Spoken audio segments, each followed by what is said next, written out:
Sono tutti morti sul colpo gli 8 cinghiali investiti da un'auto, una BMW, che stava percorrendo la provinciale che collega Bastia a Cervarese Santa Croce verso le 4 della scorsa notte. Cinghiali rossi, spiega Riccardo Masin, presidente del Parco Colli, che con i carabinieri in queste ore ha provveduto al recupero delle carcasse.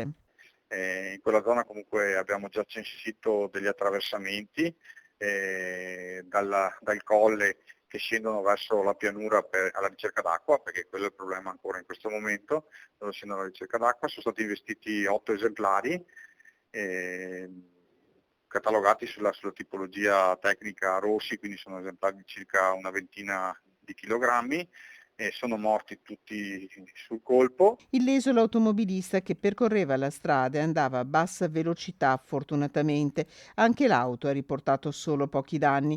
Cresciuti negli ultimi mesi gli attraversamenti anche nella zona dell'incidente, spiega Masin, di cinghiali alla ricerca di acqua. Abbiamo già attivato da qualche mese l'installazione dei dissuasori sui punti più importanti, proprio per evitare che ci siano ancora incidenti. Dei K-rifleggenti luminosi che lanciano un flash al momento dell'arrivo della macchina o del passaggio dell'animale, quindi hanno una doppia efficacia: uno, bloccare eventualmente l'animale nel passaggio ed allontanarlo, e in secondo luogo anche avvisare il guidatore che comunque in quella zona ci potrebbero essere dei passaggi di fauna selvatica. Restano i cinghiali la principale emergenza del Parco Colli, dove gli abbattimenti arriveranno a fine anno a 3.000 esemplari.